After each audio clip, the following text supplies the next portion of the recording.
வணக்கம் நேயர்களே, 40க்கு 40 நிகழ்ச்சிக்கு உங்களை வரவேற்பது உங்கள் பார்த்திபன். வேட்பாளர் பட்டியலையே வெளியிட்டாங்க அதிமுக. நேர்காணல்ல மும்முரமா இருக்காங்க திமுக. கூட்டணி குழப்பத்தோடு கிளைமாக்ஸ்ல இருக்காரு விஜயகாந்த். இப்படி அரசியல் களத்துல அனல் பறக்கிற இந்த நேரத்துல மக்கள் என்ன நினைக்கிறாங்க, அதை பத்தி பேசுறதுதான் தந்தி டிவியின் 40க்கு 40 நிகழ்ச்சி. இன்னைக்கு நாம ஒரு ஸ்டார் தொகுதியை பார்க்க போறோம். 4 முறை எம்பி ஆகி 5வது முறையும் வேட்பாளர் பட்டியல் இடம் பிடிச்சிருக்கிற அதிமுகவின் தம்பிதுரையோட கரூர் நாடாளுமன்ற தொகுதியோட நிலவரத்தை தான் இன்னைக்கு நாம அலசி ஆராயிருக்கோம். இன்னைக்கு நிகழ்ச்சியில பங்கேற்பதற்காக சமூக ஆர்வலர் பழனியப்பன் நமது திருச்சி அரங்கத்தில் காத்திருக்கிறார். அவரிடம் பேசுவதற்கு முன்பாக தேர்தல் மேடையில இன்னைக்கு அரங்கேறின சில முக்கிய நிகழ்வுகளை சுருக்கமா பார்க்கலாம்.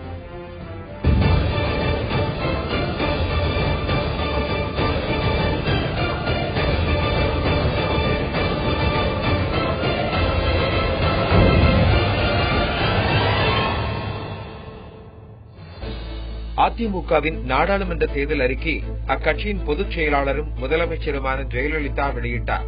அதில் தமிழகம் மற்றும் தேசிய அளவிலான வாக்குறுதிகள் தனித்தனியே இடம்பெற்றுள்ளன.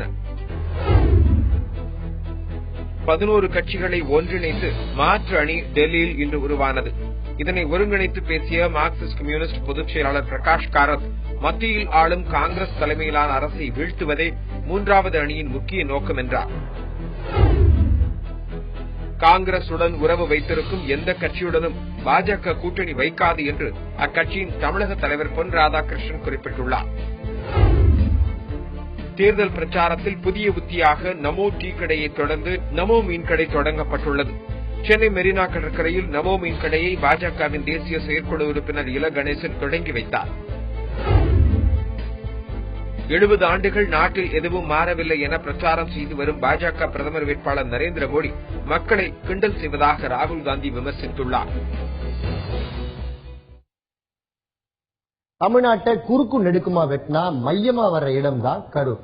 பாரம்பரிய பெருமை மிக்க இந்த கரூர் நாடாளுமன்ற தொகுதியில என்னென்ன பிரச்சனைகள் இருக்கு, இந்த தொகுதிக்குள்ள எத்தனை சட்டமன்ற தொகுதிகள் இருக்கு, இந்த தொகுதியுடைய ஜாதகம் என்ன, இது பத்தின ஒரு செய்தி தொகுப்பை சுருக்கமா பார்க்கலாம்.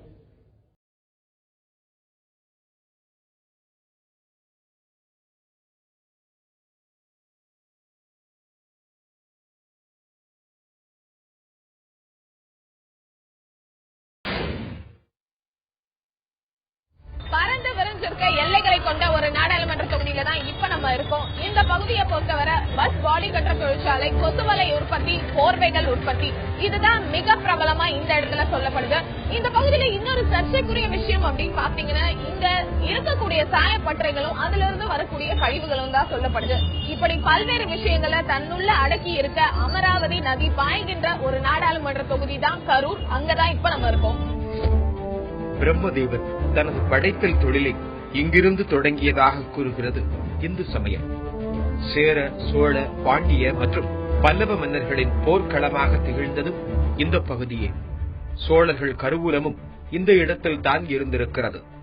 பொன் விளையும் நிலங்கள் மட்டுமே இந்த பகுதி மக்களின் பொருளாதாரம். இதுதான் அமராவதி நதிக்கரையில் அமைந்த வஞ்சிமா நகர் என்று அப்போது அழைக்கப்பட்ட தற்போதைய கரூர். தென், வட மற்றும் மேற்கு மாவட்டங்களை இணைக்கும் முக்கிய சந்திப்பாகவும் தமிழகத்தின் மைய மாவட்டமாகவும் கரூர் விளங்குகிறது. இந்த தொகுதியின் மொத்த பரப்பளவு 2896 சதுர கிலோமீட்டர். இந்த பகுதியின் மொத்த வாக்காளர்கள் எண்ணிக்கை 23,81,769. இதில் ஆண்கள் 12,08,013, பெண்கள் 11,73,588. வாக்களிக்கும் உரிமை கொண்ட திருநங்கைகள் 168. இந்த நாடாளுமன்ற தொகுதியில் கரூர், அரவக்குறிச்சி, கிருஷ்ணராயபுரம், மணப்பாறை, வேடசந்தூர், விராலிமலை என்று 6 சட்டமன்ற தொகுதிகள் வருகின்றன. கரூரில் அதிமுகவின் செந்தில் பாலாஜி, கிருஷ்ணராயபுரத்தில் அதிமுகவின் காமராஜ், மணப்பாறையில் அதிமுகவின் சந்திரசேகர், விராலிமலையில் அதிமுகவின் விஜயபாஸ்கர், வேடசந்தூரில் அதிமுகவின் எஸ் பழனிசாமி ஆகியோர் சட்டமன்ற உறுப்பினர்களாக உள்ளனர். அரவக்குறிச்சியில் திமுகவின் கே.சி. பழனிசாமி சட்டமன்ற உறுப்பினராக உள்ளார். அமராவதி ஆறு மாசடைதல், மணல் கொள்ளை, விவசாய நீர் தட்டுப்பாடு மற்றும் தேவையான தொழிற்சாலைகள் இல்லாமை ஆகியவையே கரூர் மக்களை கவலையில் ஆழ்த்தும் பிரச்சனைகளாக உள்ளன. தெளிவான வாதங்கள், அவையை திறம்பட வழிநடத்தும் ஆற்றல் என மூத்த அரசியல்வாதிக்கு உண்டான அனைத்து தகுதிகளும் நிரம்ப பெற்ற அரசியல் ஆளுமையாக திகழ்பவர் தான் கரூர் நாடாளுமன்ற உறுப்பினரான தம்பிதுரை. அவரது அரசியல் பயணம் என்ன, அவருடைய நாடாளுமன்ற செயல்பாடுகள் எப்படி இருக்கு, எத்தனை நாள் அவர் அவைக்கு சென்றிருக்கிறார், எத்தனை கேள்விகளை எழுப்பியிருக்கிறார், அவருடைய ஒட்டுமொத்த நாடாளுமன்ற செயல்பாடுகள் என்ன, இது பற்றி ஒரு செய்தி தொகுப்பை இப்ப பார்க்கலாம்.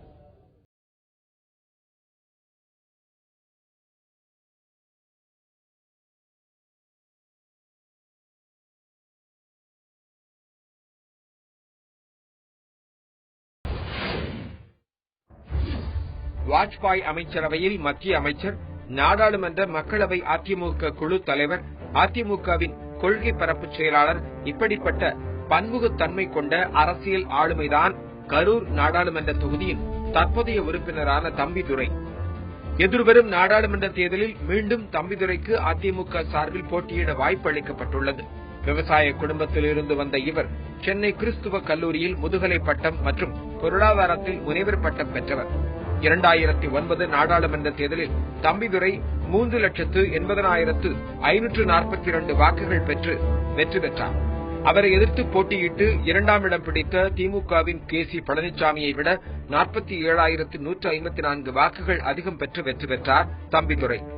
2009-2010 ஆண்டுகளில் இவரின் தொகுதி மேம்பாட்டு நிதியிலிருந்து 88 லட்சம் ரூபாய் ஒதுக்கப்பட்டது. இதில் 97 திட்டங்கள் பரிந்துரைக்கப்பட்டு 97 திட்டங்களும் நிறைவடைந்துள்ளன. 2010-2011 ஆண்டுகளில் இவரின் தொகுதி மேம்பாட்டு நிதியிலிருந்து 2,02,00,000 ரூபாய் ஒதுக்கப்பட்டது. இதில் 98 திட்டங்கள் பரிந்துரைக்கப்பட்டு அதில் 78 திட்டங்கள் நிறைவடைந்துள்ளன. இவரின் நாடாளுமன்ற வருகை பதிவு 86%. இவர் கலந்து கொண்ட விவாதங்களின் எண்ணிக்கை 99.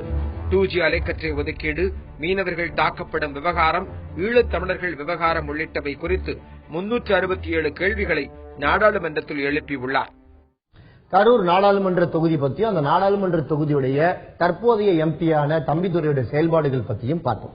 இப்போ இந்த செயல்பாடுகள் திருப்திகரமாக இருக்கிறதா, நாடாளுமன்ற தொகுதியில என்னென்ன பிரச்சனைகள்லாம் இருக்கு, முக்கியமான பிரச்சனை என்ன, உடனடி தீர்வு காணப்பட வேண்டிய பிரச்சனைகள் என்னென்ன அப்படின்னு நமது திருச்சி அரங்கத்திற்கு வந்திருக்கும் திரு பழனிசாமி அவர்களிடம் கேட்கலாம்.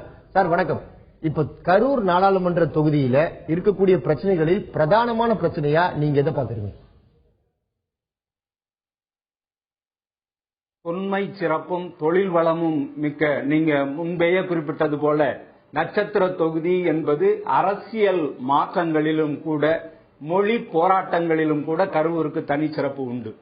அத்தகைய ஒரு தொன்மையான விரிவடைந்த கரூரின் இன்றைக்கு மிக முக்கியமான பிரச்சனைகள் என்று சொன்னால், நீங்கள் உங்களுடைய முன்னுரையில் சொன்னதைப் போல அந்த சாய பிரச்சனை என்பது கரூரின் தொழில் வளத்திற்கு மிகப்பெரிய முட்டுக்கட்டையாக இருக்கிறது. அதைப் போல ஆம்பிராவதி நதி என்று சொல்லக்கூடிய நதி ஓடக்கூடிய அந்த நதி நகரில் இன்றைக்கு நிலத்தடி நீர்வளம் என்பது மிகவும் குறைந்து போய் இன்னும் சில நாட்களில் நீரே கிடைக்காது என்கிற ஒரு ஆபத்தான சூழ்நிலையில் போய்கொண்டிருக்கிறது. அதுபோல ஒரு மாசுபட்ட நகரமாகவும் மிகப்பெரிய தொழில் வாய்ப்பு தரக்கூடிய மிகப்பெரிய தொழிற்சாலைகள் ஏதாவது இப்பொழுது புதிதாக வந்து கொண்டிருக்கிறதா என்றால் அதுவும் இல்லை என்கின்ற ஒரு நிலைப்பாடு இருக்கிறது. அதைப் போல கல்வி நிலையங்கள், பொதுவாக வள்ளுவர் மிக அழகாக சொல்லுவார், ஒரு நாடு என்பது அங்கு வாழ்கிற மக்களுடைய தேவை அனைத்தையும் அங்கேயே கிடைக்கிற வகையில் அமைவதுதான் நாடு என்று.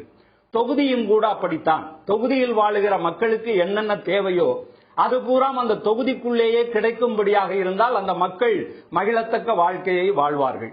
இந்த கரூர் தொகுதியை பொறுத்தவரை பார்த்தீர்களேயானால் விவசாயம் முக்கியமான தொழில், நல்ல உழைப்பாளர்கள் நிறைந்த பகுதி. ஒவ்வொரு நாளும் பல லட்சக்கணக்கான பேர் கரூரையும் கரூர் தொகுதிக்கும் பணிக்காக வந்து திரும்பிக் கொண்டிருக்கிறார்கள்.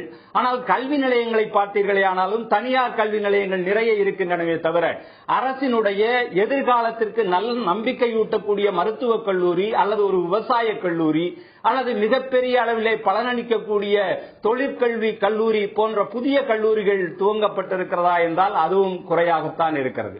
எனவே முக்கியமாக நிலத்தடி நீர்வளம் பெறுகின்ற வகையில் தடுப்பணைகள் மற்றும் நீர்களை தேக்கி வைத்து விவசாய பூமியாகிய இந்த கரூர் பகுதி நடவடிக்கை எடுக்க வேண்டிய ஒன்றாக இருக்கிறது. திரு பழனிப்பன், குறுக்கீட்டுக்கு மன்னிக்கணும். இந்த நாடாளுமன்ற தொகுதிக்குள் நிறைய பிரச்சனைகள் இருக்கின்றன. நீங்கள் நீண்ட ஒரு பட்டியலை வாசிங்க, நம்ம தொடர்ந்து பேசலாம்.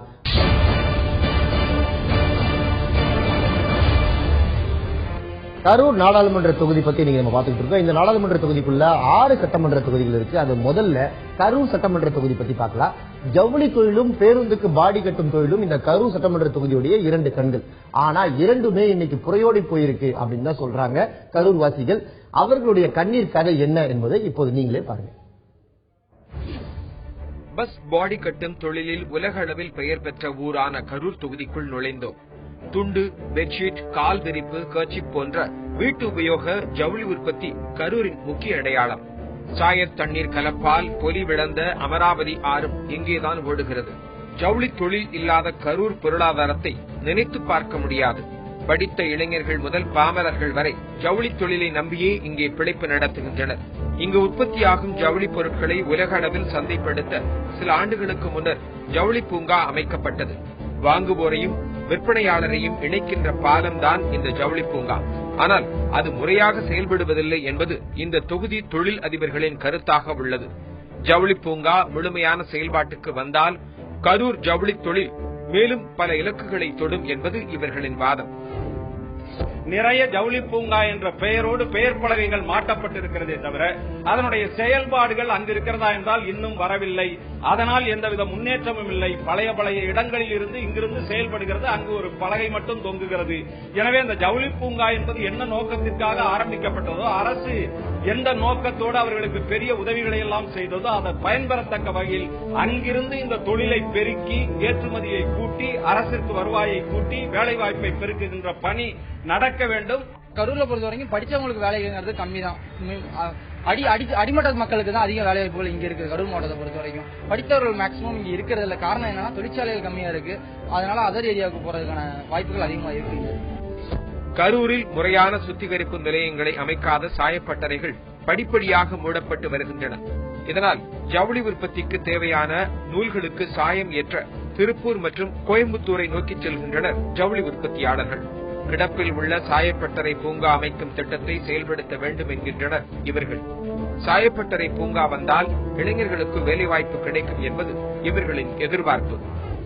சாய பூங்கா எங்களுக்கு அமைத்து கொடுத்து அதை அந்த மாநில அரசே நடத்தினால் எங்களுக்கு மிகவும் சௌரியமாக இருக்கும். அதே போல நாங்கள் 2 வருடத்துக்கு முன்பு எவ்வளவு டர்ன் ஓவர் செஞ்சோமோ அதே டர்ன் ஓவர் அளவை நாங்க இந்த சாய பூங்கா எங்களுக்கு அமைத்து கொடுத்தால் நாங்கள் அதை கண்டிப்பாக 3000 கோடி ரூபாய் வரை நாங்கள் அதை செய்ய முடியும். சாயப்பட்டறை பூங்கா அமைக்க வேண்டும் என்ற கோரிக்கை ஒருபுறம் இருக்க, சாய கழிவுகளால் ஏற்படும் பிரச்சனைகள் மறுபுறம். அமராவதி ஆற்றில் நன்னீர் ஓடுகிறதோ இல்லையோ சாய கழிவு பெருக்கெடுத்து ஓடுகிறது. சாயப்பட்ட பிரச்சனை சொன்னா இந்த சாய கழிவு நீர் நேரா அமராவதி ஆற்றுல கலக்குது. இது அமராவதி ஆறு உங்களுக்கு ஒரு குடிநீர் ஆதாரம். காவிரி ஆறு, அமராவதி ஆறு ஒரு குடிநீர் ஆதாரம். இதுல சாயப்பட்ட தண்ணீர் கலந்ததுன்னா அது எப்படி குடிக்க முடியும்? சோ அதுக்கு ஒரு நிரந்தர தீர்வு வேணும் இல்லையா? இந்த சாய பிரச்சனையால் அமராவதி ஆறு பாதிக்கப்படாத வகையில் ஒரு திட்டத்தை செயல்படுத்தி அதை செயலாக்குவதுதான் சட்டமன்ற பாராளுமன்ற உறுப்பினர்களுடைய மிக முக்கியமான முதன்மையான பணியாகும். அந்த பணி என்பதை திட்டமிட்டு செம்மையாக செய்ய வேண்டும் என்பதே மக்கள் எதிர்பார்க்கிற ஒன்றாகும். கரூர் சட்டமன்ற தொகுதிக்குட்பட்ட மக்களுடைய கவலைகள் என்னென்னு பார்த்தோம். அடுத்ததா தமிழ்நாட்டிலேயே அதிக அளவு மணல் கொள்ளை நடக்கிற இடமா பார்க்கப்படுறது கிருஷ்ணராயபுரம். இந்த கிருஷ்ணராயபுரம் தொகுதி மக்கள் என்னென்ன கஷ்டங்களை அனுபவிக்கிறாங்க, அவர்களுடைய பிரச்சனைகள் என்னென்ன, கோரிக்கைகள் என்னென்ன இப்ப பார்க்கலாம் வாங்க. நாம இப்ப இருக்கிறது கிருஷ்ணராயபுரம் சட்டமன்ற தொகுதி. இந்த தொகுதியை பார்த்தோம்னா கரூர் நாடாளுமன்ற தொகுதியிலேயே மிகவும் பின்தங்கிய பகுதி ஒரு சட்டமன்ற தொகுதி அப்படின்னா இந்த கிருஷ்ணராயபுரம் தொகுதி தான். காவிரி வல்லதுகரை ஓரம் அமைந்துள்ள கிருஷ்ணராயபுரம் தொகுதிக்குள் ஆற்றங்கரையை பார்க்க முடிந்ததோ இல்லையோ நூற்றுக்கணக்கான மணல் லாரிகளை பார்க்க முடிந்தது. கேட்க நாதி இல்லாதது போல் இங்கே மணல் கொள்ளை சர்வசாதாரணமாக நடக்கிறது. பல ஆண்டுகளாக தொடரும் இந்த மணல் கொள்ளையால் நீர் வளம் குறைந்து வறட்சியை நோக்கி சென்று கொண்டிருக்கிறது இந்த தொகுதி. தினமும் பல 100 லாரிகளில் சட்டத்துக்கு புறம்பாக 4000 லோடு மணல் அள்ளப்படுவதாக இந்த தொகுதி மக்கள் குற்றச்சாட்டுகளை முன்வைக்கின்றனர். காவேரி ஆற்றுல மணல் 3 அடி இல்ல சொன்னா 30 அடி அள்ளிட்டு இருக்காங்க. தண்ணி எல்லாம் ஊத்தோட இல்லைங்க. மக்கள் நடமாட முடியலைங்க. விடிய விடிய வண்டி 24 மணி நேரம் மாறும். மாயனூர், கட்டளை, திருக்காம்புலியூர் மற்றும் கிருஷ்ணராயபுரம் ஆகிய பகுதிகளில் தான் அதிகப்படியான மணல் கொள்ளை அரங்கேறுகின்றன. முன்பு 30 அடி தோண்டினால் கிடைத்த நிலத்தடி நீர் இப்போது 80 அடி தோண்டினால் தான் வருகிறது என்ற திகைப்பான உண்மையை நம்மிடம் கூறினர் இந்த பகுதி மக்கள். ஒரு லோடு மணல் அள்ளும் போது 2000 லிட்டர் நீர் சேதமாகிறது என்ற நீர் கணக்கை நம் முன் வைத்தனர். விவசாய பகுதியான கிருஷ்ணராயபுரத்தில் நெல், வாழை, கரும்பு பிரதானமான சாகுபடி. கரும்புக்கு உரிய விலை வேண்டும், நெல்லுக்கு கொள்முதல் நிலையம் அமைக்க வேண்டும் என்பது இந்த பகுதி விவசாயிகளின் கோரிக்கை. 1984ஆம் ஆண்டு கிருஷ்ணராயபுரம் தொகுதி மாயனூர் பகுதியில் தமிழ்நாடு கல்நார் அழுத்த குழாய்கள் என்ற அரசு நிறுவனம் அமைக்கப்பட்டது. இந்த நிறுவனம் பைப் உற்பத்தியில் ஈடுபட்டு குடிநீர் வடிகால் வாரியத்திற்கு தேவையான குழாய்களை விநியோகம் செய்து வந்தது. 2005ஆம் ஆண்டு நட்டத்தை காரணம் காட்டி இந்த நிறுவனம் மூடப்பட்டது. 250க்கும் மேற்பட்ட தொழிலாளர்களுக்கு கட்டாய விருப்ப ஓய்வு அளிக்கப்பட்டது. இந்த நிறுவனத்தை மீண்டும் தொடங்கி வேலை வழங்க வேண்டும் என்பது முன்னாள் தொழிலாளர்களின் எதிர்பார்ப்பு. மாயனூர் ஹாஸ்பிட்டல் கல்நார் பைப்பு குழாய் 1985 அது அதிக உற்பத்தி ஆயிடுச்சு. அதை விற்பனைக்கு செய்ய இயலவில்லை அப்படின்னு சொல்லிட்டு இந்த அரசு எல்லாத்துக்குமே வாலண்டரியா விஆர்எஸ் கொடுத்து இது பண்றாங்க. மேலும் அரசு கலைக்கல்லூரி, பொறியியல் கல்லூரி வேண்டும், பேருந்து நிலையம் வேண்டும் என்பது இந்த தொகுதி மக்களின் வேண்டுகோளாக இருக்கின்றது. திருச்சியில படிச்சுட்டு இருக்கேன். டெய்லி 50 கிலோமீட்டர் போயிட்டு வந்துட்டு இருக்கேன். அதனால ரொம்ப கஷ்டமா இருக்கு. திருவாய் தொகுதியில ஒரு காலேஜ் இருந்தா ரொம்ப சௌரியமா இருக்கும் மக்களுக்கு எல்லாத்துக்கும். கரூர், கிருஷ்ணராயபுரம் ஆகிய 2 சட்டமன்ற தொகுதிகளில் இருக்கக்கூடிய பிரச்சனைகள் என்னென்ன, அவர்களுடைய கவலைக்கு காரணமான விஷயங்கள் என்னென்ன அப்படின்னு பார்த்தோம். இது பத்தி நம்முடைய திருச்சி அரங்கத்தில் இருக்கும் நமது விருந்தினர் திரு பழனிசாமி கேட்கலாம். சார் வணக்கம். இப்போ 2 தொகுதிகளுடைய பிரச்சனைகளை நம்ம பார்த்தோம். அதுல பிரதானமாக இருக்கக்கூடியது அமராவதி ஆறு மாசுபடுவது. இந்த அமராவதி ஆறு மாசுபடுவதிலிருந்து தடுப்பதற்கு என்ன செய்யலாம்? நீங்கள் முன்வைக்கும் தீர்வு என்ன? அம்பிராவதி என்று அழைக்கப்படக்கூடிய அமராவதி ஆறு ஆண் வகை ஆறு. இந்த ஆற்றுல நீர் தேங்கி கிடக்காது, வருகிற நீர் ஓடி சென்று விடும். அதான் அந்த அமராவதி ஆறு. கரூர் நகரத்தினுடைய முக்கியமான தொழில் என்பது நீங்கள் சொன்னது போல ஜவுளி தொழில், அதிலும் ஏற்றுமதி ஜவுளி தொழில். அங்குதான் வேலை வாய்ப்பும் மிக அதிகமாக கிடைக்கிறது. ஆனால் இந்த ஜவுளிக்கு துணை தொழிலாக இருக்கிற அந்த சாயம் ஏற்றுதல் என்பது இதற்கு முக்கியமாக செயல்பட வேண்டிய ஒன்றாகும். இந்த சாய பிரச்சனையை மத்திய அரசும் மாநில அரசும் இணைந்து எந்த வகையில் சாய பிரச்சனையை முழுமையாக தீர்க்கலாம் என்ற ஒரு முடிவுக்கு வர வேண்டும். எனக்கு தெரிய சில சாய கம்பெனிகளில் 2 ஆண்டுகளாக பல கோடிக்கணக்கான ரூபாய் செலவழித்து அரசு சொல்லுகிற, அதிகாரிகள் சொல்லுகிற எல்லா திட்டங்களையும் செயல்படுத்திக் கொண்டே இருக்கிறார்கள். இருந்தாலும் கூட முழுமையாக இந்த சாய பிரச்சனையினுடைய தீர்வு ஏற்பட்டு நீங்கள் சொன்னது போல ஆம்பிராவதி நதியில் கலந்து மாசு ஏற்படாமல் இருக்க வேண்டுமேயானால் 2 அரசுகளும் சேர்ந்து நல்ல ஒரு குழுவை அமைத்து இதற்கு தீர்வு ஏற்படுத்தி கொடுத்தால், அதற்காக தொகையை செலவழித்து அதை சரி செய்வதற்கு அந்த தொழில் செய்பவர்கள் தயாராக இருக்கிறார்கள். எனவே அந்த மாசு கட்டுப்பாட்டு வாரியமும் ஏனைய அரசு அமைப்புகளும் சேர்ந்து இந்த சாய பிரச்சனைக்கு ஒரு நிரந்தரமான தீர்வை, அது எந்த வகையில் பொதுமக்களுக்கு பாதிக்காத, விவசாயம் பாதிக்காத, நதி பாதிக்காத முறையில் ஒரு தீர்வை கொண்டு வர வேண்டும். அடுத்ததாக மணல் பிரச்சனை. கடந்த தேர்தலில் மணல் பிரச்சனை தான் தேர்தல் முடிவுக்கு ஒரு முக்கிய காரணமாகவே அமைந்தது. அந்த மணல் பிரச்சனை இன்றைக்கு தீர்ந்திருக்கிறதா என்றால் தீரவில்லை, அதைவிட அதிகமாகிக் கொண்டிருக்கிறது என்பது பொதுமக்கள் சொன்ன கருத்து. 3ஆவதாக மாயனூர் பகுதிகளில், அந்த பகுதிகளிலே கல்லூரிகள் வந்தால் எங்களுடைய படிப்பு வசதி பெருகும், நாங்கள் எல்லாம் நன்றாக படிக்கலாம் என்பது அந்த மக்களுடைய கருத்தாக இருக்கிறது. எனவே இந்த 3 கருத்துக்கள், ஒன்று சாய பிரச்சனை, 2வது மணல் அள்ளுகிற பிரச்சனை, 3வது கல்வி தேவை, 4வது மூடப்பட்டிருக்கிற ஆலை திறந்து அந்த கல்நார் ஆலையானது செயல்பட வேண்டும் என்பது. இந்த 4மே மத்தியில் இருக்கிற நாடாளுமன்ற உறுப்பினர்களாக வருபவர்கள் தற்பொழுதெல்லாம் மாநிலத்திலே கூட அவர்களுடைய ஆட்சியே இருக்கிறது. எனவே அவர்கள் முழு முயற்சியோடு எடுத்துக்கொண்டார்களே ஆனால் இதில் நிச்சயமாக வெற்றி கண்டு இந்த தொகுதியில் ஒரு புகழ்மிக்க தொகுதியாக, நீங்கள் சொன்னது போல நட்சத்திர தொகுதியாக தொடர்ந்து தக்க வைத்துக் கொள்ள இதெல்லாம் கை கொடுக்கும். நிச்சயமா இந்த பிரச்சனைகளுக்கு நாடாளுமன்ற உறுப்பினர்கள் இவற்றிலெல்லாம் முக்கிய நிச்சயமா தொடர்ந்து பேசுவோம். 2 தொகுதிகளை தான் பார்த்திருக்கோம், இன்னும் 4 தொகுதிகள் இருக்கின்றன. அடுத்ததாக மற்றொரு சட்டமன்ற தொகுதி, திரும்பிய திசையெல்லாம் பாலை நிலம் பறந்து விரிந்த பூமியாக காணப்படும் தொகுதி தான் வேடசந்தூர். காவிரி கூட்டு குடிநீர் திட்டம் காகிதத்தில் மட்டும் காணப்படுவதாக குற்றம் சாட்டுறாங்க இந்த தொகுதிவாசிகள். அது ஏன் அப்படின்னு இப்ப பார்த்தோம். கரூர் நாடாளுமன்ற தொகுதியிலேயே மிகவும் வறட்சியான ஒரு பகுதினா அது வேடசந்தூர் பகுதி தான். அந்த வேடசந்தூர் சட்டமன்ற தொகுதியெல்லாம் நம்ம இருக்கோம். வேடசந்தூர் சட்டமன்ற தொகுதி திண்டுக்கல் மாவட்டத்தின் ஒரு பகுதி. ஆனால் கரூர் நாடாளுமன்ற தொகுதிக்குள் வேடசந்தூர் அடங்குகின்றது. திண்டுக்கல் மாவட்டத்தின் அடையாளமான வறட்சி வேடசந்தூரிலும் பரவி கிடக்கிறது. விவசாயத்திற்கு தண்ணீர் இல்லாததால் வானம் பார்த்த பூமியாக காய்ந்து கிடக்கிறது விவசாய நிலங்கள். இந்த பகுதி மக்களின் நீராதாரமாக திகழ்கிறது குடகனாறு அழகாபுரி அணை. ஆனால் பல ஆண்டுகளாக தூர்வாரப்படாத இந்த அணை தேக்கி வைத்திருப்பது சோகத்தை மட்டுமே. இந்த அணையை முறையாக தூர்வாரினால் இந்த தொகுதியின் நீர் பிரச்சினை ஓரளவு தீரும் என்பது இந்த பகுதி விவசாயிகள் மற்றும் பொதுமக்களின் கருத்து. குடகனாறு டேமிலே தூர்வாரப்படாத காரணத்தால் பல்லாண்டு காலமாக தூர்வாரப்படவில்லை.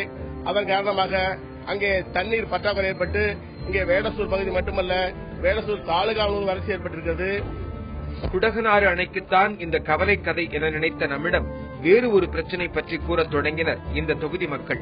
அதுதான் காவிரி கூட்டு குடிநீர் திட்ட பிரச்சினை. வேடசந்தூர் மக்களின் குடிநீர் தேவையை பூர்த்தி செய்யும் நோக்கில் காவிரி கூட்டு குடிநீர் திட்டம் செயல்படுத்தப்பட்டு வருகிறது. காவிரி கூட்டு குடிநீர் திட்டம் வந்து இந்த முழுமையாக வேடசந்தூர் தொகுதிக்கு வந்து சேரவே இல்லை.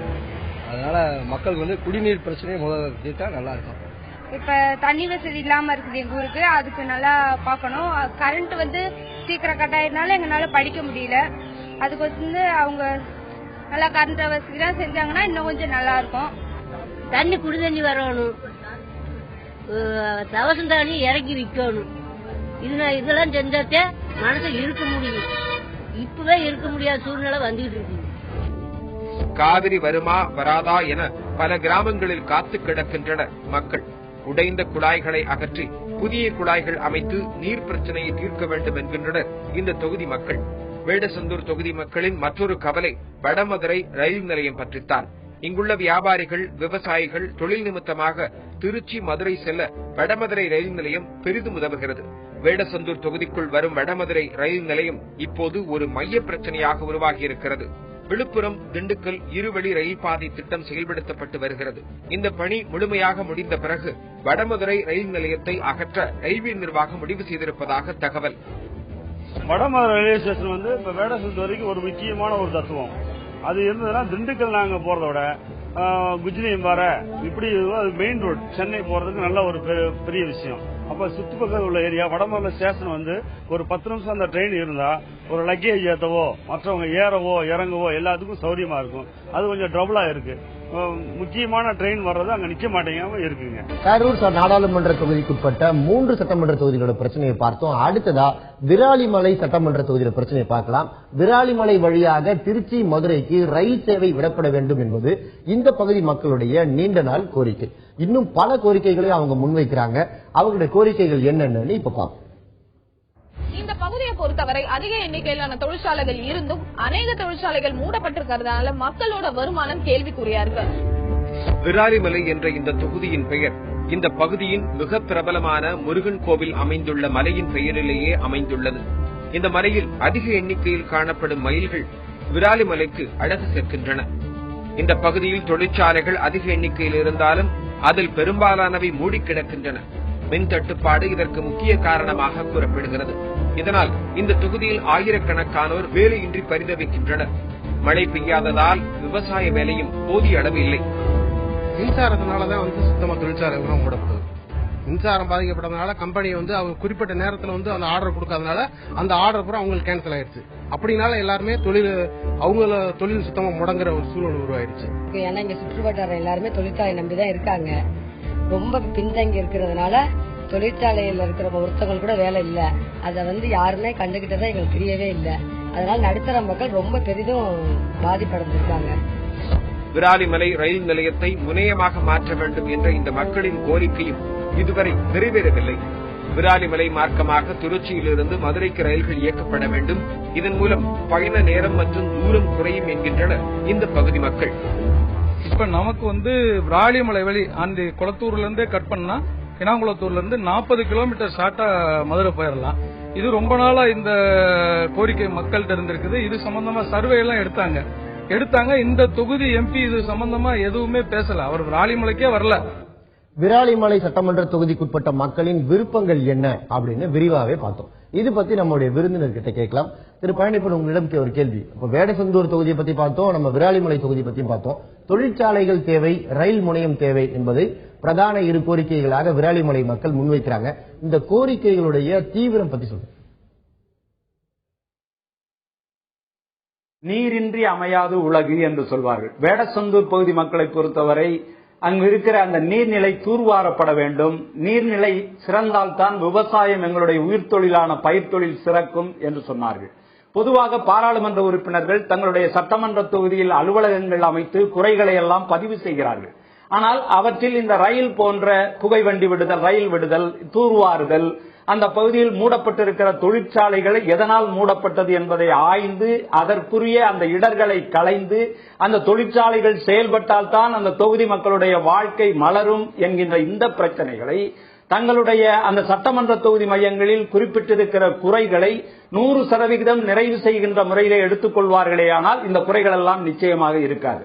விராலிமலையிலே ஒருவர் சொல்கிறார், பாராளுமன்ற உறுப்பினர் எங்கள் பகுதிக்கு வந்ததே இல்லை என்று சொல்கிற அளவுக்கு இருக்கிறது என்றால், தன்னுடைய தொகுதிக்கு உட்பட்ட எல்லா பகுதி மக்களுடைய பிரச்சனைகளையும் ஆய்ந்து தீர்வு காண்பதுதான் பாராளுமன்ற உறுப்பினருடைய சிறப்பான பணியாக அமையும். எனவே இந்த மக்கள் மிக சாதாரணமாக தண்ணீர், அதை தூர்வாரி தண்ணீர் வளம் வேண்டும் என்கின்றார்கள். ரயில் தங்களுடைய தொழில் சிறப்பதற்காக மதுரைக்கு ஒரு குறைந்த நேரத்தில் பயணம் செய்வதற்கு ஏதுவாக இருக்கிறது. திருச்சிக்கும் மதுரைக்கும் ரயில் தாருங்கள் என்கின்றார்கள். காவிரி குடிநீர் திட்டம் திருச்சியிலிருந்து காரைக்குடிக்கு செல்கிறது மிகச் சிறப்பாக. எனவே அந்த காவிரி குடிநீர் திட்டத்தின் மூலமாக நீர் வளம் இருந்தால் நாங்கள் நன்கு வாழ முடியும் என்று சொல்கிறார்கள். இதுபோன்ற ஒரு சின்ன சின்ன பிரச்சனைகளை எல்லாம் மிக முக்கிய பிரச்சனையாக எடுத்துக்கொண்டு பாராளுமன்ற உறுப்பினர்கள் செயல்படுவார்களேயானால் நீங்கள் சொன்னது போல நட்சத்திர தொகுதியாக இது போற்றுதற்குரியதாக அமையும். எனவே இவைகளெல்லாம் தீர்க்கப்படக்கூடிய ஒரு சாதாரண சின்ன சின்ன செய்திகள் தான் பாராளுமன்ற உறுப்பினர்களை பொறுத்தவரை. எனவே இவற்றிலும் தங்களுடைய பிரதிநிதிகள் மூலமாக கூடுதல் கவனத்தை செலுத்தினார்களேயானால் தங்கள் தொகுதிக்குட்பட்ட மக்களின் முழு நம்பிக்கைக்குரியவர்களாக பாராளுமன்ற உறுப்பினர்கள் திகழலாம் என்பதுதான் இப்பொழுது இந்த மக்கள் சொன்ன கருத்திலிருந்து நாம் தெரிந்து கொள்ள முடிகிறது. திரு பழனியப்பன், ஒரு கேள்வி. நம்ம இப்ப இருக்கக்கூடிய நாடாளுமன்ற உறுப்பினரான தம்பித்துறையுடைய செயல்பாடுகள் பத்தி நம்ம விரிவாகவே பார்த்தோம். அவருடைய நாடாளுமன்ற வருகை 86% இருக்கிறது. 99 விவாதங்களில் பங்கெடுத்துக்கிட்டு பல்வேறு விஷயங்கள் தொடர்பாக 360 கேள்விகளுக்கு மேல எழுப்பி இருக்கிறாரு. 4 முறை எம்பியாக இருந்திருக்கிறார். 3 முறை இதே கரூர் தொகுதியிலிருந்து வந்திருக்கிறார். 5வது முறையாக கரூர் தொகுதியில் முன்னிறுத்தப்படுகிறார். இவர் 3 முறை எம்பியாக இருந்தும் இந்த பிரச்சனைகள் ஏன் இன்னும் தொடருது? நீங்க சின்ன சின்ன பிரச்சனைகள் தான் சொல்றீங்க. இந்த சின்ன சின்ன பிரச்சனைகளுக்கு ஏன் இன்னும் தீர்வு காணப்படாமலே இருக்கு? அதுக்கு முக்கியமான காரணம் என்னன்னா, நீங்க சொன்ன மாதிரி அந்த கட்சியிலும் சரி பாராளுமன்றத்திலும் சரி இவர் சிறப்பாக பேசப்படுகிற அளவிற்கு தங்களுடைய செயல்பாடுகளை செய்கிறார் என்பதில் மாற்று கருத்தில்லை. மிக உயர்ந்த குரல் எழுப்பி முக்கியமான பிரச்சனைகளிலே அவற்றிற்காக வாதாடுகிறார் என்பதிலும் மறுப்பதற்கில்லை. நன்கு தொகுதி மக்கள் நாள்தோறும் பாராளுமன்றம் நடக்கிற பொழுது பார்க்கத்தக்க ஒருவராக இருக்கிறார் என்பதிலும் மாற்று கருத்தில்லை. ஆனால் மக்களுக்கு உதவி திட்டம் கொடுப்பதில் காட்டுகிற ஆர்வத்தை, அவர்களுடைய அடிப்படையான இந்த தேவைகளை தீர்த்து வைப்பதற்கு முழுமையான கவனம் செலுத்தி இருக்கிறாரா என்றால் அது என்னுடைய பார்வையில் மட்டுமல்ல, நாம் பார்த்த மக்கள் சொன்ன பார்வையிலும் கூட அது கேள்விக்குறியாகத்தான் அமைகிறது. எனவே மிகப்பெரிய அளவில் உள்ள செயல்பாடுகளில் கவனம் செலுத்துகிற பாராளுமன்ற உறுப்பினர் தன் தொகுதிக்கு உட்பட்ட இது போன்ற சாதாரண மக்களுடைய தேவைகளையும் நிறைவு செய்வாரேயானால் எல்லா தரப்பு மக்களாலும் போற்றக்கூடிய ஒருவராக திகழ்வார் என்பதுதான் நம்முடைய கருத்தாகும். பாராளுமன்றத்தில் அதிக வருகையும் அதிக கேள்வி கேட்டலும் அதிகமான விவாதங்களில் கலந்து கொள்ளுதலும் போற்றுதற்குரிய ஒன்று என்பதிலே எந்தவித மாற்று கருத்தும் இல்லை. அவர் இன்னும் அடித்தட்டு மக்கள் மீது, தொகுதியின் முழுமையான பகுதியின் மீது, எல்லா பிரச்சனைகளின் மீது தங்களுடைய பிரதிநிதிகள் மூலமாக கவனம் செலுத்தி தீர்த்து வைக்க வேண்டும் என்பதே மக்களுடைய எதிர்பார்ப்பாகும். நம்ம தொடர்ந்து பேசுவோம். இதுவரை 4 சட்டமன்ற தொகுதிகள் பற்றி பார்த்தீங்கன்னா இன்னும் 2 சட்டமன்ற தொகுதிகள் எஞ்சி இருக்கின்றன. அதுல முக்கியமானது மணப்பாறை. மணப்பாறை என்று சொன்ன உடனே முறுக்கு தான் ஞாபகத்துக்கு வரும். ஒரே ஒரு உணவுப் பொருளால் ஒட்டுமொத்த தேசமும் வளர்ச்சியடைந்த நாடுகள் பட்டியல் இருக்கிறது. இந்தியாவில் அதே போல நிறைய மாநிலங்களையும் நம்ம அடையாளம் காண முடியும். இப்படிப்பட்ட சிறப்பு இருந்தும் மணப்பாறை இன்னும் பின்தங்கிய பகுதியாகவே இருக்கிறது. அதற்கான காரணம் என்ன? நேரடியாக களத்துக்கு சென்று அறிந்து வந்திருக்கிறோம். அதை நீங்களும் பாருங்க. தமிழகத்தின் மொத்த பால் உற்பத்தியில் கணிசமான சதவிகிதம் மணப்பாறை தொகுதியில் இருந்துதான் கிடைக்கிறது. மாடுகள் விற்பனை சந்தையும் இந்த தொகுதியின் மற்றொரு முக்கிய அடையாளமாக உள்ளது. இது எல்லாம் விட மணப்பாறை முறுக்குக்கென தமிழகத்தில் தனி இடம் உண்டு. பல நூறு குடும்பங்கள் பாரம்பரியமாக முறுக்கு செய்யும் தொழிலில் ஈடுபட்டு வருகின்றனர். ஆனால் தொழில் பாதுகாப்பு, தொழிலை மேம்படுத்த பொருளாதார உதவி ஆகியவை கிடைக்கவில்லை என்கிறார்கள் இவர்கள். எல்லாமே படிச்சு வேலைக்கு போயிட்டு இருக்காங்க. அதனால இந்த மாதிரி தொழில கஷ்டமான வேலை அப்படிங்கிற பட்சத்துல பசங்க யாருமே இப்ப உள்ள ஜெனரேஷன் விரும்புறதே கிடையாது. இப்படிதான் நினைக்கிறோம். ஈடுபடணும். நாங்க 2-3 தலைமுறையா போட்டுக்கிட்டு இருக்கோம். என் மச்சான் போட்டாரு, நாங்க போட்டோம், இப்ப எங்க பசங்க போறாங்க, என் பேரனும் போடுவான்.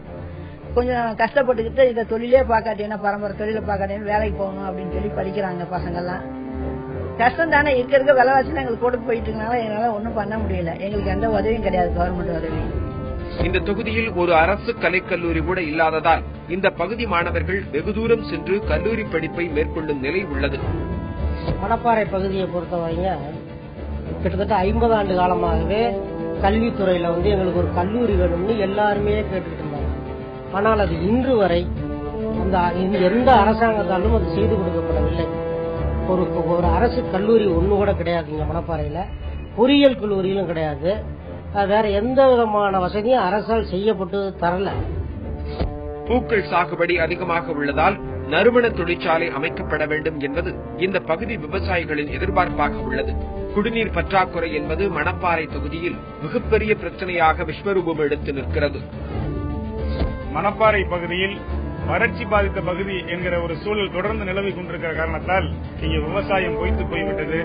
மழை பெய்தால் மட்டும்தான் தீர்வு என்கிற நிலையில் விவசாயிகளுக்கு உரிய பயிர் பாதுகாப்பு இது போன்ற ஒரு அடிப்படை அம்சங்களை தீர்த்து வைப்பதற்கு இன்றைக்கு நாடாளுமன்ற உறுப்பினர் இதுவரை எந்த பணிகளும் செய்யவில்லை என்பதுதான் குறிப்பிடப்படுகிறது. கரூர் நாடாளுமன்ற தொகுதியில கடைசியாக நாம பார்க்க போற சட்டமன்ற தொகுதி அரவக்குறிச்சி. அமராவதி ஆற்றின் குறுக்கே தடுப்பணை கட்டப்பட வேண்டும் என்பது அரவக்குறிச்சி மக்களுடைய நீண்ட கால கோரிக்கை. தேக்கி வைக்கும் நீரால பாசன வசதியை பெருக்க முடியும்னு நம்புறாங்க இவங்க.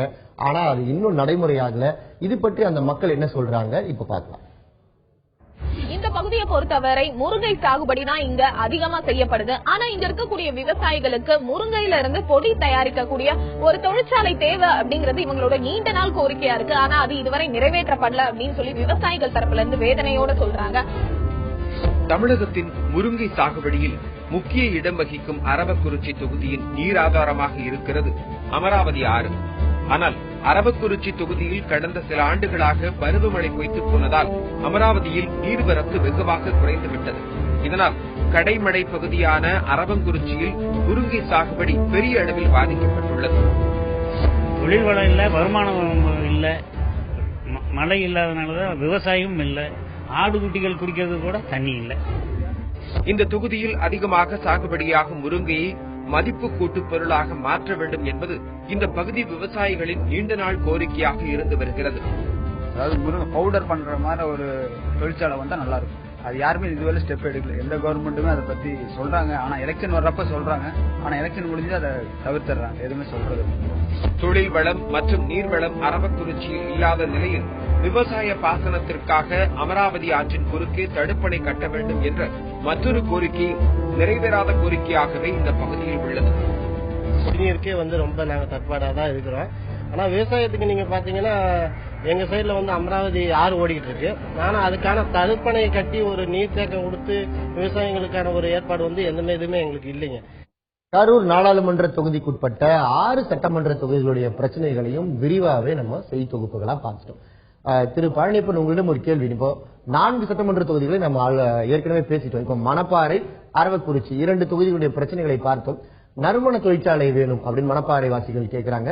அதே போல எங்களுக்கு முருங்கை பொடி செய்து விற்பனை செய்வதற்கு அதுக்கு ஏற்ற உதவிகள் செய்யப்பட வேண்டும் அப்படின்னு அரவக்குறிச்சி மக்கள் ஒரு கோரிக்கையை முன்வைக்கிறாங்க. இந்த 2 கோரிக்கைகளை எப்படி பாக்குறீங்க? மணப்பாறை தொகுதி மக்கள் நறுமண தொழிற்சாலை வேண்டும் என்று அங்கு பூக்கள் நிறைய விளைகிற காரணத்தினாலே அதை ஒட்டிய ஒரு தொழிற்சாலை அமைந்தால் இந்த பகுதியினுடைய வேலை வாய்ப்பு பெருகி மக்கள் நலமுடன் வாழலாம் என்கின்ற முறையில் அந்த கோரிக்கையை வைத்திருக்கிறார்கள். முறுக்குக்கு சிறப்பு பெற்ற மணப்பாறை ஒரு முறுக்கோடு இல்லை என்பதை அந்த பகுதி மக்கள், ஒரு அரசு கல்லூரி கூட இல்லை, நாங்கள் கல்வி தாகத்தோடு இருக்கிறோம் என்று சொன்னார்கள். கர்ம வீரர் காமராஜர் கல்விக்காக அந்த பாடுபட்ட அந்த வரலாறுகளை எல்லாம் பார்க்கிற பொழுது ஒரு தொகுதி மக்கள் தங்கள் பகுதியில் ஒரு கல்லூரி வேண்டும் என்பதற்காக அவர்கள் கெஞ்சுகிற நிலை நீண்ட காலமாக இருக்கிறது என்பதை சொல்ல கேட்கிற பொழுது வேதனையாகத்தான் இருக்கிறது. அங்கு பால் நிறைய உற்பத்தி ஆகிறது என்றெல்லாம் சொன்னார்கள். நீர்வளம் தான் குறைந்திருக்கிறது. நீர்வளம் இருந்தால், மூடப்பட்ட தொழிற்சாலைகள் திறந்தால் புதிய நறுமண தொழிற்சாலைகள் எல்லாம் ஏற்படுமேயானால் தங்களுக்கு வாழ்வு சிறக்கும் என்று.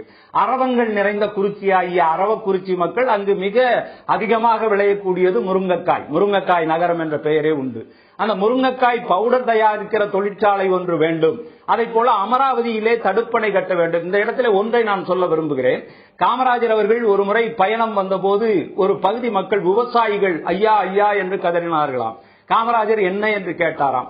இந்த பகுதியாக நீர் போய்க் கொண்டிருக்கிறது இந்த நதியிலே, இதில் சற்று கிளப்புறமாக ஒரு 1/2 கிலோமீட்டர் இந்த நீரை திருப்பி விட்டீர்களே ஆனால் விவசாயம் செழிக்கும், நாங்கள் நன்கு விவசாயம் செய்வோம், இந்த நாட்டிற்கு பொருளாதாரத்தை மிக அதிகமாக ஈட்டித் தருவோம் என்று சொன்னார்களாம்.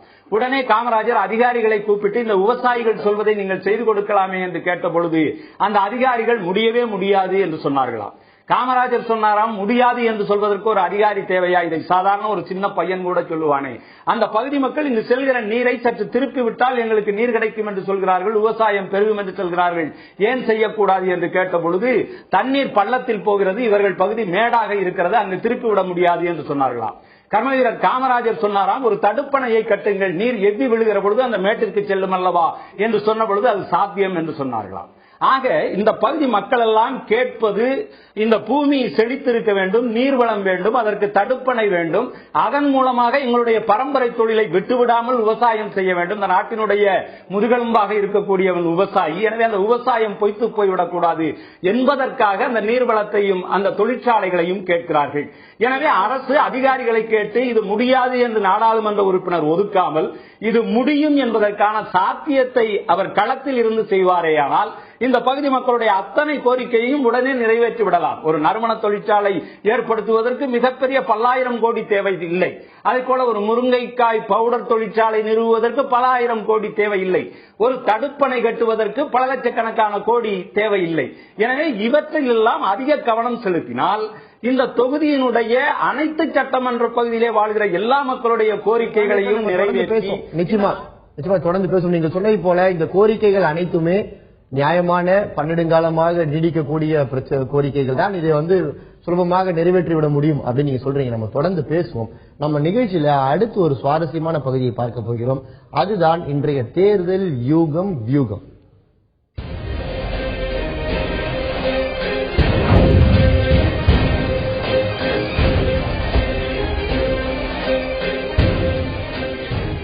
இன்னைக்கு தேர்தல் யூகம் வியூகம் பகுதியில நாம பார்க்க போற செய்தி இதுதான். 3வது முணுமுணுப்பு, 3ஆம் அணிக்குள் மூண்ட புகைச்சல். 3ஆம் அணி இப்போதுதான் முளைத்து எழுந்து கொண்டிருக்கிறது. அதற்குள்ளாகவே அந்த அணிக்குள் ஒரு புகைச்சல் மூண்டிருக்கிறது. அந்த புகைச்சலுக்கான காரணமாக இன்று வெளியிடப்பட்ட வாக்குறுதிகள், அதாவது தேர்தல் வாக்குறுதிகளை இதற்கு காரணமாக சொல்கிறார்கள். காரணம், இன்று மாநில தலைமை வெளியிட்ட தேர்தல் வாக்குறுதி அந்த 3வது அணி, அந்த அணி அமைந்திருக்கக்கூடிய அந்த கட்சி இடம்பெற்றிருக்கக்கூடிய 3வது அணி தலைவர்களுக்கு சற்று அதிருப்தியை ஏற்படுத்தி இருப்பதா தகவல்கள் சொல்றாங்க. என்னன்னா, இன்னைக்கு வெளியான அந்த தேர்தல் வாக்குறுதி தேசிய அளவில் முக்கியத்துவம் வாய்ந்த பல்வேறு பிரச்சனைகளை எதிரொலிப்பதாக இருக்கிறது, அதற்கு தீர்வு சொல்லக்கூடியதாக இருக்கிறது. இது போன்ற விஷயத்தில் நம்மை கலந்து ஆலோசிக்காமல் இப்படி ஒரு தேர்தல் வாக்குறுதியை வெளியிட்டிருக்கிறார்கள் என்று இடதுசாரி தலைவர்கள், அந்த 3ஆம் அணிக்குள் இருக்கக்கூடிய தலைவர்கள் முணுமுணுப்பதாக டெல்லி வட்டாரங்கள் தெரிவிக்கின்றன. இந்த செய்தியை தான் இன்னைக்கு நம்ம தேர்தல் யூகம் வியூகம் பகுதியில் பார்த்தோம்.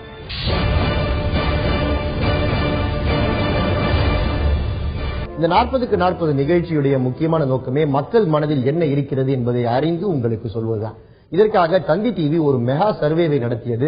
தமிழகம் மற்றும் புதுச்சேரியை சேர்ந்த 40 நாடாளுமன்ற தொகுதிகளிலும் கிட்டத்தட்ட 20,000 மக்களை நேரில் சந்தித்து அவர்களிடம் பல்வேறு கேள்விகளை முன்வச்சு அதற்கு அவர்கள் என்ன பதில் சொல்கிறார்கள், அதன் பதில் மூலமாக அவர்களுடைய மனதில் என்ன இருக்கிறது என்பதை அறிந்து வந்திருக்கிறோம். அப்படி சில கேள்விகளை இப்ப நம்ம பார்க்கலாம். அதுக்கு கரூர் நாடாளுமன்ற மக்கள் என்ன சொன்னாங்க அப்படின்றதையும் பார்க்கலாம். அவர்கள் நம்ம கேட்ட முதல் கேள்வி, மத்திய அரசு வாக்குறுதிகளை நிறைவேற்றியதா, இது பற்றி உங்கள் கருத்து என்ன என்று கேட்டதற்கு 30% மக்கள் ஆம் நிறைவேற்றி இருக்கிறது என்று சொல்லியிருக்கிறார்கள். பெரும்பான்மையாக 70% மக்கள் இல்லை, மத்திய அரசுடைய வாக்குறுதி நிறைவேற்றவில்லை என்று சொல்லியிருக்கிறார்கள். அடுத்ததாக அவரிடம் மற்றொரு கேள்வியை முன்வைத்தோம். அந்த கேள்வி, தற்போதைய அரசு மீண்டும் ஆட்சிக்கு வர வாக்களிப்பீர்களா? இதற்கு 16% மக்கள் ஆம் என்று சொல்லியிருக்கிறார்கள். ஆனால் 84% மக்கள் இல்லை, வாக்களிக்க மாட்டோம் என்று சொல்லியிருக்கிறார்கள். 2 முக்கியமான கேள்விகளை கரூர் நாடாளுமன்ற மக்களிடம் நாம் முன்வைத்திருக்கிறோம். இது பற்றி நம்மளுடைய விருந்தினர் திரு பழனியப்பனிடம் நம்ம பேசலாம். சார், 2 கேள்விகள் நாம மக்களிடம் முன்வைச்சோம். இந்த அரசு தன்னுடைய வாக்குறுதியில் நிறைவேற்றியதாக நினைக்கிறீங்களான்னு கேட்டதுக்கு 30% மக்கள் நிறைவேற்றிருக்குன்னு சொல்றாங்க, 70% மக்கள் இல்லைன்னு சொல்றாங்க. இந்த அரசுக்கு மீண்டும் வாய்ப்பு கொடுப்பீர்கள் என்று கேட்டால் வாக்குறுதி நிறைவேற்றியது என்று சொன்ன 30% மக்களில் பாதி பேர் தான் வாய்ப்பு கொடுப்போம் என்று சொல்கிறார்கள். அதாவது 16% பேர் வாய்ப்பு கொடுக்க தயாராக இருக்கிறார்கள். மீதம் இருக்கக்கூடிய 84% மக்கள் வாய்ப்பு கொடுக்க போவதில்லை என்று சொல்கிறார்கள். இது அந்த பகுதியைச் சேர்ந்தவர், நீங்க ஒரு சமூக ஆர்வலர் என்ற முறையில நிறைய மக்களோட கலந்து பழகக்கூடியவர், மக்களுடைய இந்த எண்ண ஓட்டத்துக்கான காரணம் என்னன்னு நினைக்கிறீங்க? இதுக்கு காரணம் என்ன அப்படின்னா, மத்திய அரசு வேறு, மாநில அரசு வேறாக இருக்கிறது. இங்கு மாநில அரசினுடைய செயல்பாடுகளை பார்க்கிற மக்கள் மத்திய அரசு செயல்படவில்லையோ என்ற ஒரு ஐயப்பாட்டை அடைகிறார்கள். மத்திய அரசினுடைய செயல்பாடுகள் என்னென்ன திட்டம், மாநில அரசினுடைய செயல்பாடுகள் என்னென்ன திட்டம் என்பது முழுமையாக மக்கள் தெரிந்து கொள்ள முடியாத ஒரு சூழலில் தான் இதுபோன்ற அவர்களுடைய கருத்துக்களிலே மாறுபாடு இருக்கிறது. பொதுவாக மாற்றத்தை மக்கள் தேர்தலுக்கு முன்னால் அவர்களுடைய மனோநிலை வேறு நிலைகளிலே இருந்து இதை சொல்லி இருக்கலாம். அது அந்த தேர்தல் காலத்தில் தான் அவர்களுடைய கணிப்பு எப்படி என்பதை உறுதியாக நாம் தெரிந்து கொள்ள முடியும்.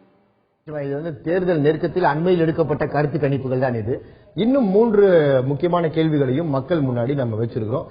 அது அவர்கள் எப்படி வாக்களிக்கிறார்கள், யாருக்கு வாக்களிக்கிறார்கள், அதாவது தேசிய கட்சியா மாநில கட்சியா, எப்படி அவர்கள் முக்கியத்துவம் கொடுத்து வாக்களிக்கிறார்கள் என்பதை தெரிந்து கொள்வதற்காக அவர்களிடம் சில கேள்விகளை முன்வைத்தோம். அப்படி நாம கேட்ட முக்கியமான ஒரு கேள்வி, நீங்கள் வாக்குச்சாவடிக்கு செல்லும் பொழுது வாக்களிக்கும் போது தேசிய கட்சிக்கு வாக்களிப்பீர்களா மாநில கட்சிக்கு வாக்களிப்பீர்களா என்று கேட்டோம்.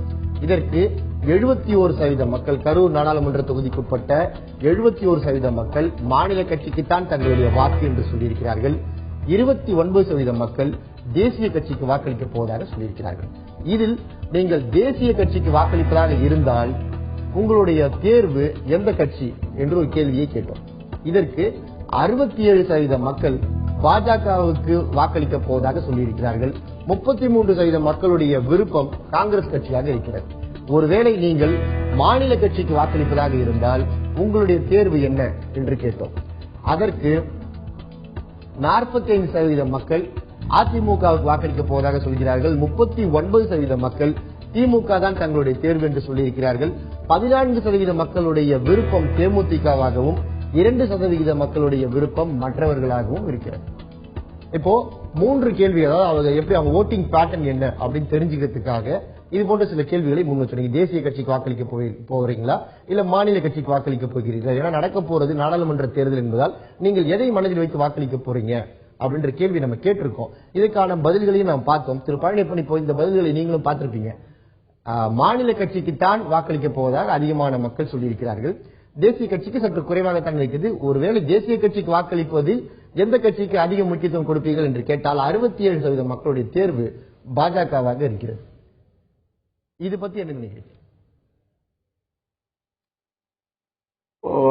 இதை பொறுத்தவரை நம்முடைய தமிழகத்தில் தேசிய கட்சியாகிய காங்கிரஸ் கட்சி அந்த அளவு மக்களிடம் இன்னும் ஒரு சரியான சரிவிகித இடத்தை பெறவில்லை என்பது தெரிகிறது. இரண்டாவதாக மாநில கட்சிகளை பொறுத்தவரை திராவிட முன்னேற்ற கழகமும் அனைத்து இந்திய அண்ணா திராவிட முன்னேற்ற கழகமும் கிட்டத்தட்ட ஒரு 3-4% தான் குறைவாக இருக்கிறது. தேமுதிக ஒரு 14% என்கிற நிலையில் இருக்கிறது. எனவே நம்முடைய தமிழகத்தை பொறுத்தவரை தேசிய அரசியல் இரண்டாவதாகவும் மாநில அரசியல் மாநில கட்சிகள் முதன்மையாகவும் மக்கள் மதிக்கிறார்கள்.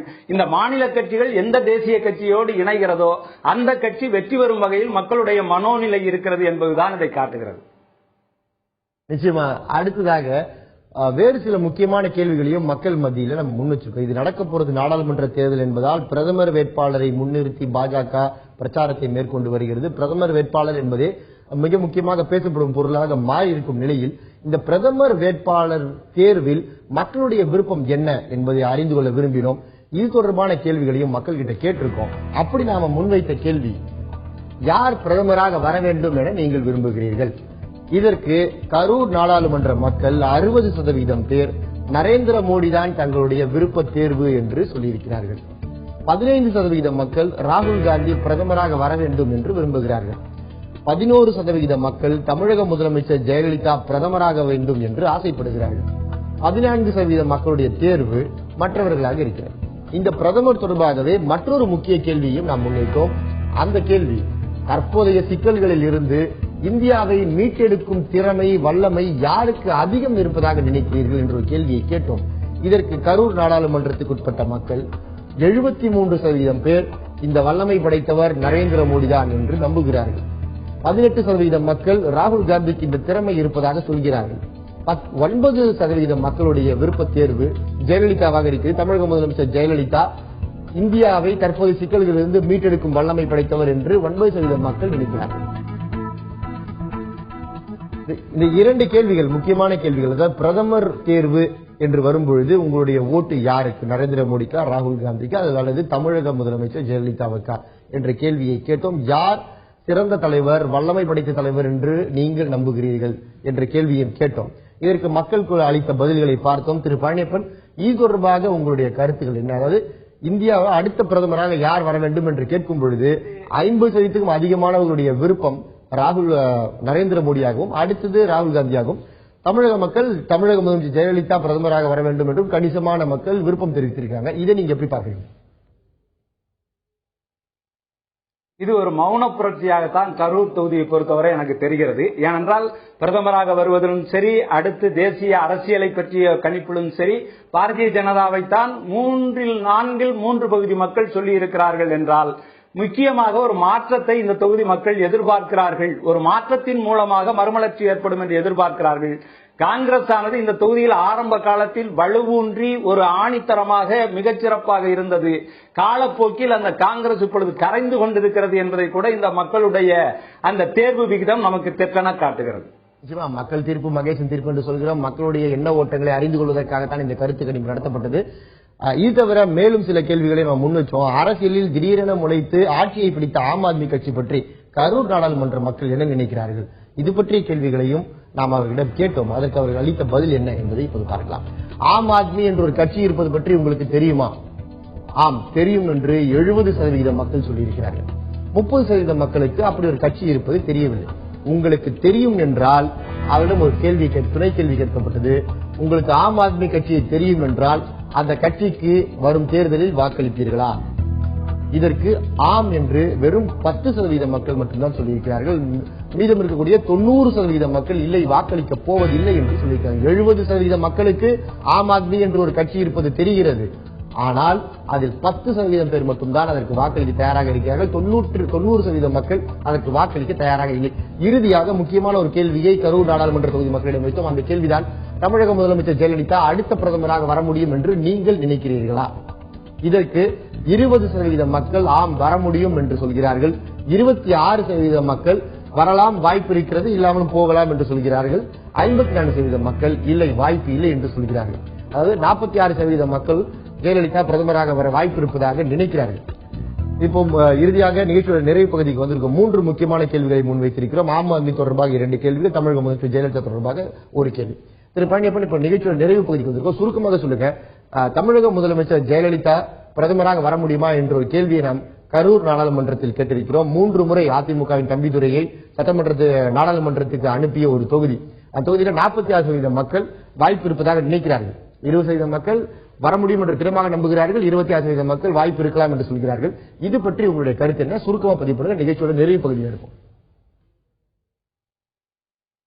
அரசியல், ஆன்மீகம், மொழி என பல மறுமலர்ச்சிகளை ஏற்படுத்திய கரூர் மக்கள் நன்கு ஒரு விழிப்புணர்வோடு இருக்கிறார்கள் என்பது ஆம் ஆத்மியை பற்றி அவர்களுடைய கருத்து. தமிழக முதலமைச்சராக இருக்கிற செல்வி ஜெயலலிதா அவர்கள் பாரத பிரதமராக வர வேண்டும் என்பது ஒரு மாநிலத்து மக்களுடைய ஒரு தனித்த விருப்பமாக இருக்கிறது என்பதும் கூட இதை காட்டுகிறது.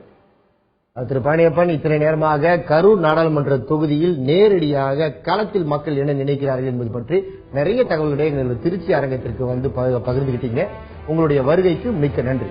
நேயர்களே, இன்று கரூர் நாடாளுமன்ற தொகுதி பற்றி ஒரு அலசலை நாம் பார்த்தோம். கரூர் நாடாளுமன்ற தொகுதிக்குள் இருக்கக்கூடிய 6 சட்டமன்ற தொகுதிகளிலும் என்னென்ன பிரச்சனைகள் இருக்கின்றன, அதற்கு அங்கிருக்கும் மக்கள் முன்வைக்கும் தீர்வுகள் என்ன, நாடாளுமன்ற உறுப்பினரிடம் அவர்களுடைய எதிர்பார்ப்புகள் என்ன என அனைத்து கோணங்களிலும் கரூர் நாடாளுமன்ற தொகுதி பற்றிய விரிவாக கடந்த 1 மணி நேரமாக பார்த்தோம். மேலும் நாளை ஒரு நாடாளுமன்ற தொகுதியோடு மீண்டும் நாளை சந்திப்போம். நன்றி.